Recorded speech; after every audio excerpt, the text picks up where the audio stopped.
mom's a joke you broke. Your love life's the old way. Hola chicos y chicas.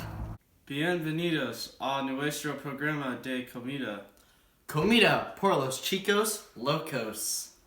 Vamos a hacer horchata casera. Para mí, horchata es mi favorito. Para empezar, saca una taza de arroz blanco. Saque 5 tazas de agua. Saque una media taza de leche. Saca una media cucharada de extracto de vainilla.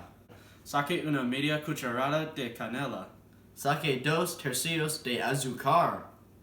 Y saca una licuadora. No corre en la cocina. Vámonos. No la ponga en la licuadora. Mezcla hasta comience a romper. Más o menos 1 minuto. No mezcle por más un minuto. Derrámela en un plato hondo.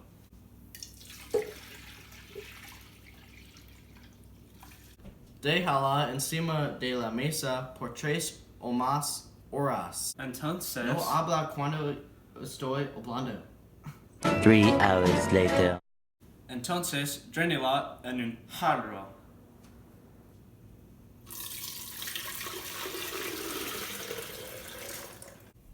No cómala, mezcle la vainilla, la leche y canela.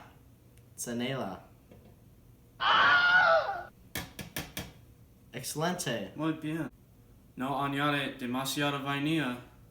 Y añade azúcar en el agua. Póngala en el refrigerador y mezclala antes de servirla.